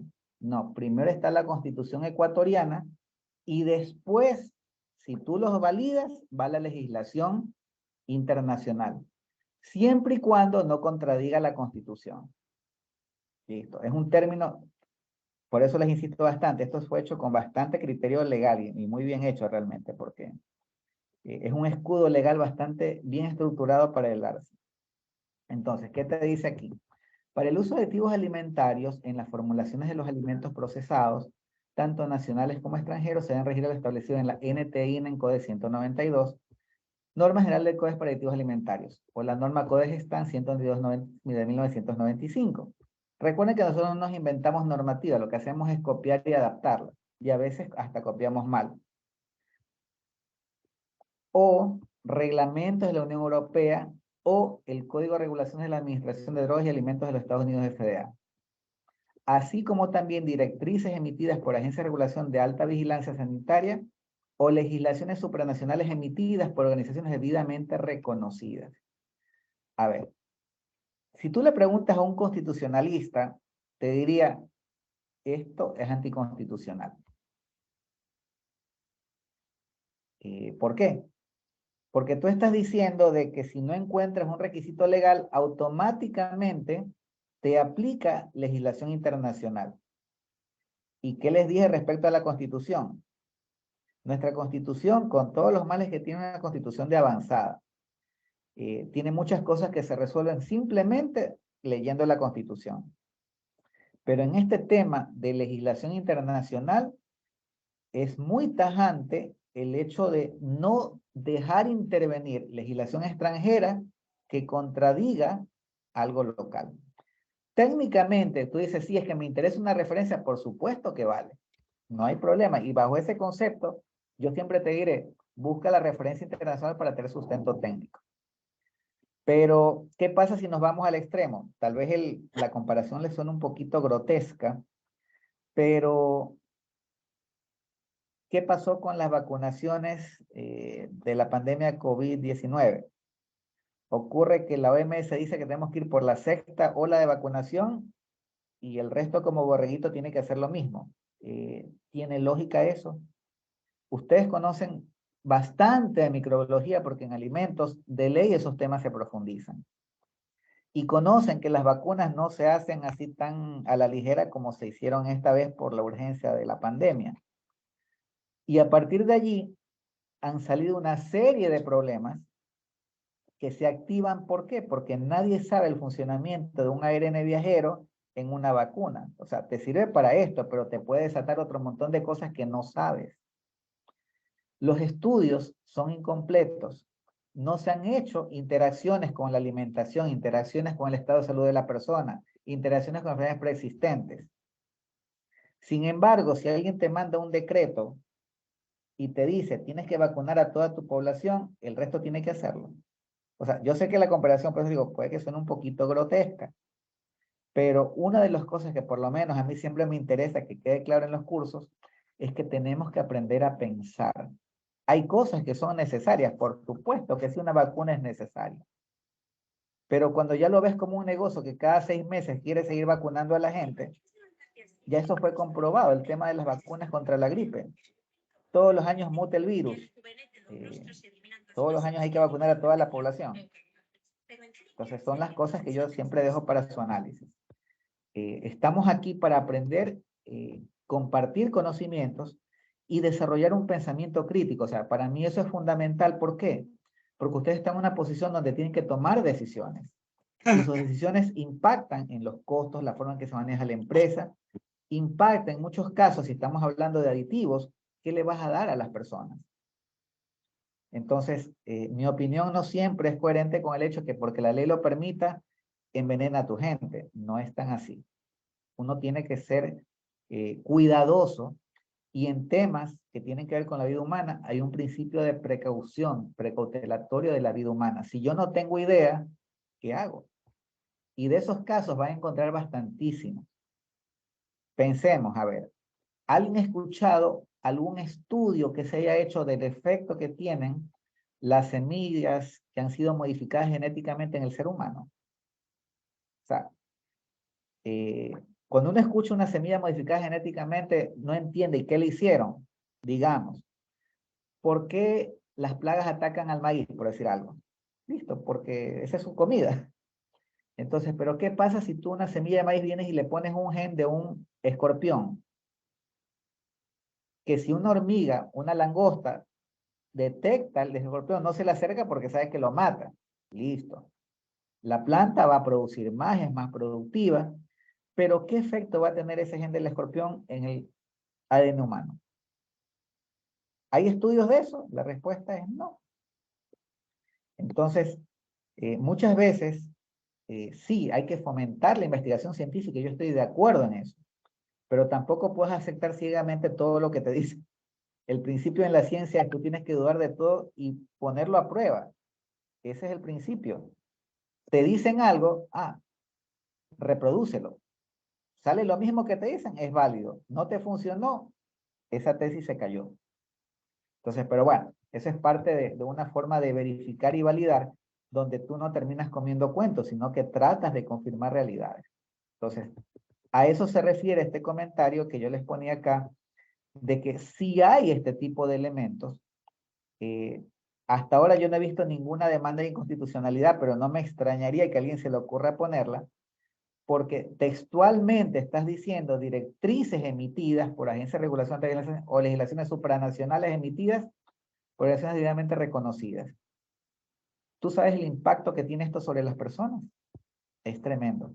Entonces, para mí es parte del análisis y por eso se los puse dentro de las definiciones que estamos analizando. Que a veces uno las pasa rápido porque dice, bueno, ¿y qué significa eso? A mí me interesa tener un respaldo técnico, lo tengo, pero ¿y cuál es el efecto de eso? A eso me refería con esa frase de control supranacional. Cambios en los requisitos. Ahora sí vamos a entrar más en los cambios ya específicos, ¿no? Y precisamente creo que es el que estábamos leyendo. Para el uso de aditivos alimentarios, la formación de alimentos procesados, tanto nacionales como extranjeros, se debe regir a lo establecido en la INEN Codex 192. O en la norma Codex 192. O en los reglamentos de la Unión Europea o el Código de Regulación de la Administración de Drogas y Alimentos de Estados Unidos, así como también de directrices emitidas por Agencias de Regulación de Alta Vigilancia Sanitaria o legislaciones supranacionales emitidas por organizaciones debidamente reconocidas. A ver, aquí sí abro la pregunta y me gustaría escuchar su opinión, porque realmente siempre es enriquecedor también ir viendo cuál es la percepción que ustedes tienen de eso. A ver, ¿qué opina nuestra amiga Natalia?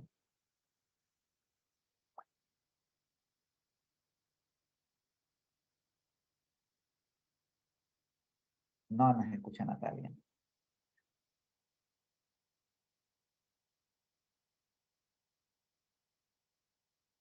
A ver, sigamos viendo. Evelyn, ¿qué opina? O Helen tiene habilitado su micrófono. A ver, coméntenos, Helen, ¿qué piensa de eso?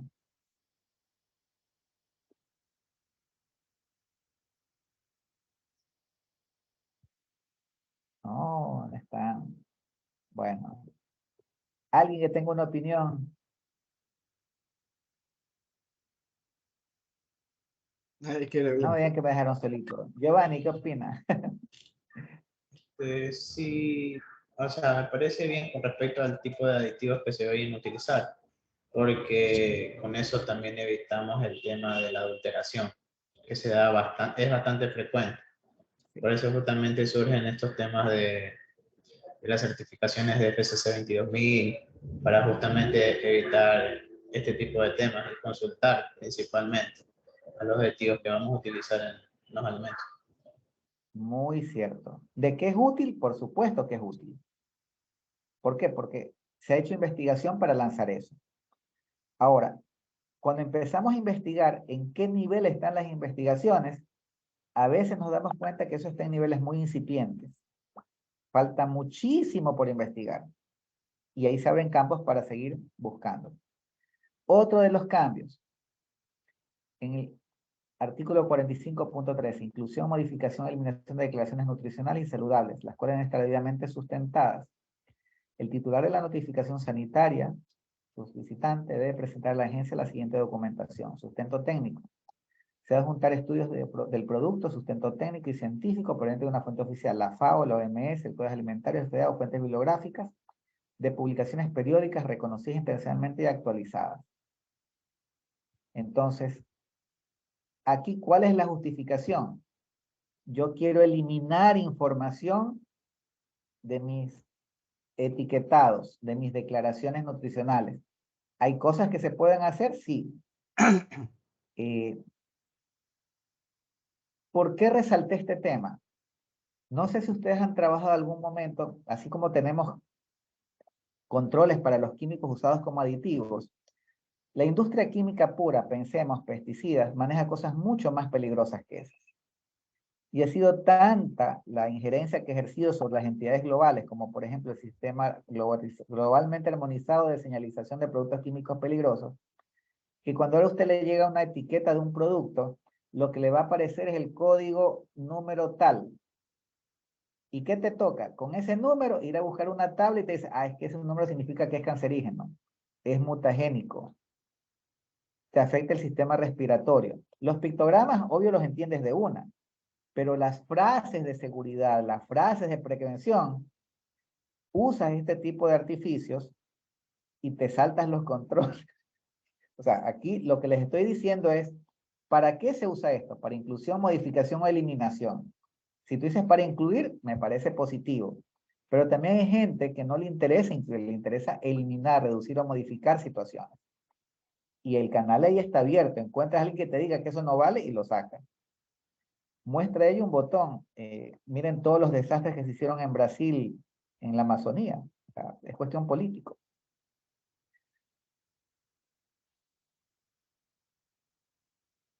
Siguiente punto para conversar, el artículo 16. En el caso de la NTINEN no se encuentran actualizadas según los lineamientos del Código Alimentarios. El usuario puede acogerse a los lineamientos establecidos en las normas CODEX o reglamentos y directivas publicadas en los diarios oficiales de la Unión Europea, FDA vigente, para todas las categorías contempladas en el artículo 6 de la presente normativa técnica. Entonces, aquí la forma en que está redactada es positiva. ¿Qué dice acá? Acá dice debe. Acá, ¿qué te dice? Puede. Cuando te dicen debe, tú no tienes opción al reclamo, lo tienes que hacer. En el puede, ¿qué te están diciendo? Si yo no encuentro información técnica a nivel local, ¿puedo recurrir a una externa? Sí, eso es viable. Entonces ahí te empiezas a dar cuenta de la forma en que es redactada una resolución en particular. Ahora, con todo esto que estamos viendo y todos los temas que yo sé que son a veces polémicos, ¿entiendes? Lo que les estoy poniendo en discusión. ¿Por qué? Porque esos puntos son los que ahorita está tocando esta resolución. Y antes, muchas veces, eso no se tocaba. Y ahorita lo están poniendo sobre la mesa. Entonces, cuando empezamos a ver que eso sale en la legislación, empezamos a verle un poquito más de sentido a las VPN. ¿Por qué? Porque esos peligros alimentarios existen. El peligro físico, químico, biológico existe. Pero ocurre que existen otras normativas, tú comentaste FCC 22000, BRC, ASC, tienes normas que son mucho más exigentes y se están preocupando ya no solamente de estos elementos, ven bioseguridad, bioterrorismo, ves el tema de que tu propio trabajador te puede estar saboteando, o sea, esas consideraciones no están incluidas en BPM, pero que el riesgo existe, existe. Entonces, ¿qué es lo que se busca con esto? Realmente el momento que si dejan tal como está esta resolución, BPM se va a convertir como obligatorio, máximo en 3 años. Y a partir de allí tendrías que empezar a construir sistemas cada vez más exigentes para que puedas competir en un mercado global. Porque ¿cuál es la finalidad de esto? Es proteger al cliente, es lo que uno espera, que las autoridades están buscando proteger al usuario, al consumidor final. Es lo que se espera. No siempre esa situación se da. Aquí yo simplemente tomé la referencia de los últimos 10 años, me parece algo prudencial, ver cómo ha evolucionado esta normativa. Empezamos, había la 042 que era del 2002, pero bueno, no me quise ir tan atrás. Vámonos con el acuerdo 091 del 2011. Después salió la norma 042 de BPM, de alimentos procesados, que fue emitida el 3 de junio del 2015. Después la 067, que es la que se usaba anteriormente, que incluyó plantas de alimentos procesadas, plantas procesadoras de alimentos, establecimientos de distribución, comercialización y transporte y establecimientos de alimentación colectiva. Fue modificada en el 2016, aquí es donde le dije que ya dejó de ser obligatoria y pasó a voluntaria. ¿Qué tanto duró? De junio, perdón, esta salió en diciembre, aquí no le he puesto la fecha. La 07 salió en diciembre y en febrero ya le estaban cambiando. fue modificada en el 2016 y la que hace cambios más grandes es la 016, que es la que estamos viendo en este momento, que fue emitida el 21 de diciembre del 2022. Pero ya el 23 de enero la cambiaron. Esa también se las compartí en los enlaces que les pasé. Entonces, ya como para dejar el ambiente y mañana entrar en los cambios netamente, miren que antes habían 92 definiciones, ahora hay 141. Eso es criterio legal, pero purito. Se incorpora la categoría para alimentos procesados y suplementos alimenticios que contengan cannabis no psicoactivo y cáñamo sus derivados. Y se refuerzan los controles para regímenes especiales y suplementos alimenticios, que eso ya los comentamos. Estos para mí son cambios bien grandes, porque esto no estaba regulado con la 067. Se le da mucho más peso a la información técnica de las agencias supranacionales e internacionales. Se incluye mayor detalle en la categoría de aditivos alimentarios. Se está incluyendo más controles, y aquí sí, directamente es de agrocalidad. Incluso en las declaraciones, por ejemplo, si digo que el producto es orgánico, si es ecológico, si es de una zona libre de deforestación, tengo que tener el certificado de agrocalidad vigente. Si no, la etiqueta no es válida. Entonces, eso lo vamos a ver más en detalle mañana. Se reafirman continuamente los controles sobre etiquetas, declaraciones de origen del producto orgánico, ecológico. Se solicita análisis de tendencias en el comportamiento de las plagas. Entonces, para aquellos que han manejado normas como ISO 22000, FCC, BRC, esto antes era algo que las caracterizaba. Esto ya lo pusieron acá. Es un valor agregado. Antes no lo pedían. No basta tener el control de plagas, tengo que analizar tendencias. Se incluyeron requisitos para retiro de productos. Antes los recall no estaban en la 067. Requisitos de buenas prácticas de manufactura pasan a formar parte del anexo 1 y las de establecimientos de alimentación colectiva son anexo 2. Se establecen plazos para la recertificación, los 120 días que hablamos. Se amplían los plazos para la entrega de informes. Antes teníamos 7 días, ahorita dan 10. Y se refuerzan los requerimientos para la evaluación de los análisis con laboratorios acreditados 17025. Entonces, esto es lo que tenía previsto para el día de hoy. No sé si tienen alguna duda, alguna inquietud. En esa última actualización de la normativa, ¿qué tanto afecta? ¿O solo se puede manejar con la 016 nada más? De hecho, yo de los cambios que vi, más es modificación a sus procedimientos internos. O sea, por eso yo enfoqué esto más realmente a mostrarles la 016, que es digamos, el gran cambio, por llamarlo así. La que salió en enero es más de procedimientos internos. Igual la vamos a revisar mañana, pero nos vamos a enfocar más en la 016, que es la que tiene los cambios en macro, como se diría. Entonces, para alguna auditoría o certificación, es con la 016. Es con la 016. Bien, perfecto. Como una documentación de soporte, va el tema de la resolución, creo que es la 03 del 2023. Ok, gracias. Bien. Entonces, no sé si alguien más tenga alguna otra inquietud, si no, mañana nos vemos a la misma hora. Gracias por su tiempo. Gracias. Muchas gracias. Gracias a ustedes. Gracias. Gracias. Gracias. Recording stopped.